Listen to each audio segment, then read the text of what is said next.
Hello and welcome to some more Star Citizen with a look at the latest news and a quick summary of what's happened this week. 3.10 Alpha is preparing for the wider PTU and is currently being tested by the Evocati. Cloud Imperium have said that there's going to be a live launch at some point in July, but I actually would personally expect it to be early July, first week of July at the moment, so we'll have to wait and see though. It doesn't look like any other features are slipping as well. On the roadmap update, it was just tasks being marked as completed or for polishing for 3.10. We got a post as well on the flight and combat model changes coming in 3.10. Atmospheric flight will see major changes with aerodynamics and thruster efficiency being added.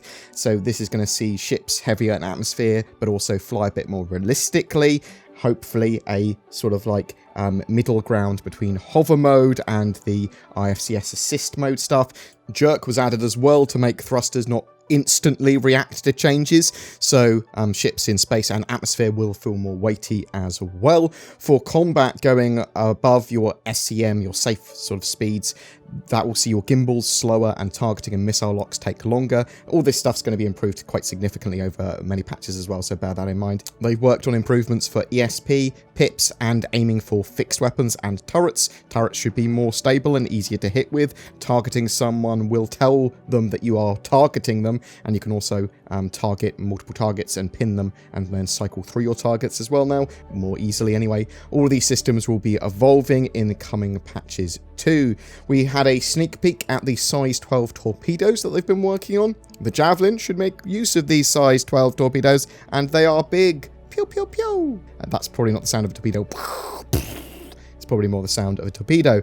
Inside Star Citizen looked at updates coming to Vanduul ships that at some point will make it into the persistent universe. They've sort of been updated for Squadron 42's needs, but we've still got the old ones in the persistent universe. The cockpits of the Vanduul ships for Vanduul are very different from that of the human refit ones. The Scythe and Glaive have changed significantly with their rework and now look amazing. We'll be getting updates to them. We'll be getting those Squadron 42 models with the human cockpits though in the persistent universe at some point in the future. The Gladius is getting a functional weapon and item rack that's accessed externally from the ship in 3.10, which is actually pretty cool. No confirmation yet if weapons racks that are already in ships will be functional in 3.10, but expect ships to have these weapons racks. Not all of them, some of them, whether they be inside the ship, behind the chair in the pilot's seat, external to ships. It's going to be based on the model of the ship, and some ships are going to give you more functionality and better sort of equipment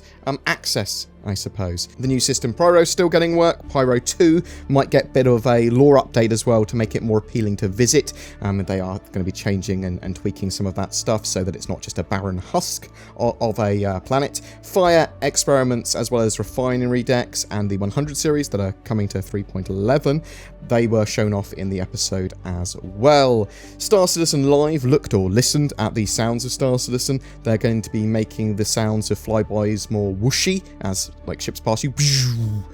It didn't sound like they were going to be adding sonic booms anytime soon. That would actually get annoying quite quickly, I think, actually, sonic booms. The ship sounds going to be getting deeper audio work as well. You're going to be hearing the hum or function of each individual component, sort of like all layered on each other, it seems. They want to improve quantum travel sounds. In lore, now, positional audio in the helmet or cockpit simulates the audio of what's happening in space around you. So that's the reason there's sound in space is the idea there. Footsteps will have different sounds for different materials that they're walking on. The audio peeps on the show seemed very happy about the move to work from home and how quickly Cloud Imperium had adapted for them to work from home. We will see more ship voices in the future, but that takes a bit of time because they have to record blocks of audio with an actor, sort of like get a lot of audio at the same time, it seems. Alien Week has come to a close, but the Banu put a message out as part of Alien Week in Banu though, and some very dedicated translators took to translating it. It appears there was a few different groups trying to translate this, and it does appear to be a fluff in lore message, nothing really sort of like tangible to gameplay development, but I'll read my interpretation of it, taken from a community hub post from Troublegum, link below. A lot of people work together collaboratively to decode those sneaky Banu messages. I've taken a couple of liberties as well. It's a bit janky, as it's Banu, and they're a bit overly trade-focused anyway. Actually, I've got just the clip to put it into context. Jimmy, do we have a clip?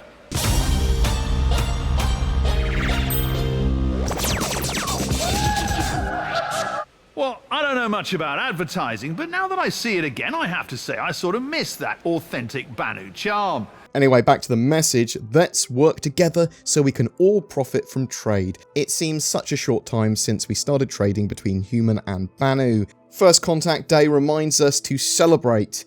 Learning each other's languages brings everyone closer together. Human standard language is now widely spoken, and trade is best when we all sell more. So we will offer a lesson in trade for getting the most out of trades between Banu and humans. If we give a human a free gift, they are more likely to buy things because gifts make them feel uncomfortable. You can give those clothing pins that are small and not expensive, something common or utilitarian in your marketplace, usually available locally. Even if it doesn't look that great, you can present it to the human and say, "Happy First Contact Day." This gift shows how we Banu appreciate humans. If humans ask the question, why is trade such an important tradition to the Banu? It may be a difficult question for the Banu to answer, as they live and die by trade. They may be offended, but they won't show it in their speech. Everything of value can be traded. Sometimes humans don't trade with the Banu and have secrets that they won't trade. This doesn't make sense in the Banu marketplace. Business between humans and Banu is good. Some humans are less likely to want to do business outside of their family or group. Just repeat, trading goods is nice between friends or their families. And that's it for that slightly janky Banu message. I do actually quite like things like that where the community come together to decode something. It's a shame that it wasn't anything a bit more secretive or interesting. However, I think it was probably just a little test for CIG before they put more stuff out in Banu or other alien languages that might be, for example, in the future, sort of teasers at ships and things like that that might be coming to the game, or other cool stuff.